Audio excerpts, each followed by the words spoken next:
आखातातील युद्धाच्या आगीत सर्वाधिक होरपळ होतीये ती लाखोंचा पोशिंदा असलेल्या बळीराजाची। निर्यातच बंद असल्यामुळे जीवाचं रान करून पिकवलेला भाजीपाला आणि फळं मातीमोल झाली आहेत।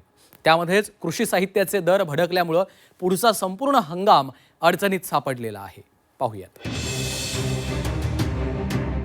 आखातातील युद्धानं शेतकऱ्यांची होरपळ,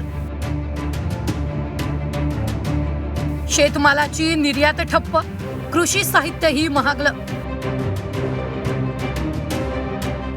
आधी पावसानं झोडपलं, आता युद्धानं बुडवलं। आखाती देशांमधील युद्धाच्या आगीचे संपूर्ण जगाला चटके बसतायत। यातून कुठलंच क्षेत्र सुटलेलं नाहीये। या युद्धाच्या वणव्यात सर्वाधिक होरपळ झाली आहे देशातील भाजीपाला आणि फळ उत्पादक शेतकऱ्यांची। आधीच आसमानी संकटानं रडवलेल्या बळीराजाला आता युद्धानं रडवायला सुरुवात केली आहे। गेल्या 10 ते 12 दिवसात हजारो टन फळं आणि भाजीपाला बंदरात अडकून पडलाय। आखातात जाणारा मार्गच बंद झाल्यानं तो तिथपर्यंत पोहोचू शकलेला नाही। परिणामी आधीच अडचणीत असलेला शेतकरी पूर्णपणे उद्ध्वस्त होण्याच्या मार्गावर आहे। यात फक्त भाजीपाला निर्यातीचं उदाहरण घेतलं तरी कोट्यावधीचा व्यापार संकटात आहे। देशातून एकूण 128 देशात भाजीपाला निर्यात होत असतो। त्यातील 23% हिस्सा 8 आखाती देशांचा आहे। UAE मध्ये 2,38,121 टन, कुवेत मध्ये 47,123 टन, कतार मध्ये 37,844 टन, सौदी अरबात 26,257 टन, बहरीन मध्ये 20,418 टन, इराक मध्ये 3,613 टन। आखाती देशातील युद्धामुळे निर्यात बंद असल्यानं शेतमालाला उठावच मिळत नाहीये। व्यापारी शेताकडे फिरकत नाहीयेत। आले तरी भाव पडून मागितला जातोय। युद्धाचं कारण देत व्यापाऱ्यांकडून शेतकऱ्यांची लूट सुरू आहे। युद्धाच्या अगोदर या टरबुजाला 20 ते 25 रुपये मागणी होती, तर त्यावेळेस 2 ते 3 दिवस टरबुजाला काढण्यास वेळ होता।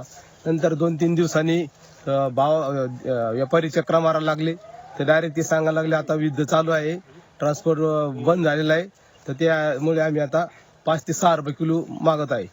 माल काढण्याच्या वेळेस जेव्हा माल तयार होतो त्यावेळेस व्यापारी मनमानी करतात आणि भाव कमी मागतात। आता मागच्या 8-15 दिवसापूर्वी 1500, 2000, 2200 या रेट मध्ये केळी हे पीक कापलं जात होतं, पण आता युद्धाच्या नावावर ते 1800 रुपयावर घेऊन आले आहेत। तर शासनाने काहीतरी या गोष्टीकडे बघून दखल घ्यायला पाहिजे। आधीच निर्यात ठप्प असताना कृषी साहित्य निर्मिती उद्योगाला आवश्यक असलेल्या कच्च्या मालाची आयात थांबली आहे। त्यामुळे देशात कृषी साहित्याचे दरही 30 ते 40% वाढले। त्यामुळे शेतकऱ्यांचं खरीपाचं नियोजन पूर्णपणे कोलमडण्याची शक्यता आहे। प्लास्टिक मल्चिंग झालं, PVC पाईप झालं, या साहित्याचे दर आजच्या घडीला 30 ते 40% वाढलेले आहेत। आणि हे वाढलेले दर जे आहेत, शेतकरी आमच्यापर्यंत जेव्हा येतो आम्ही त्यांना सांगतो, तर शेतकरीच्या मनामध्ये या गोष्टीबद्दल असंतोष दिसत आहे। आणि ही परिस्थिती जर अशीच राहिली तर येणारा जो खरीप सीझन आहे, ज्याला शेतकऱ्यांना खरीप सीझनाच्या आधी ह्या सर्व गोष्टीची तयारी करायची असते, तर ह्या वाढीव दरामध्ये शेतकरी खूप फार मोठ्या संकटात येणार आहे। इराण-इस्रायल युद्धामुळे संपूर्ण जग चिंतेत आहे, मात्र युद्धामुळे शेतकऱ्यांचं कंबरडं मोडलंय। शेतीमाल कवडीमोल भावानं विकावा लागत असल्यानं बळीराजा मेटाकुटीला आलाय।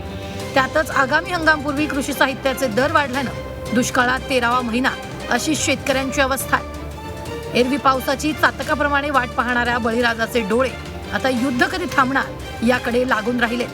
ब्युरो रिपोर्ट, झी 24 तास।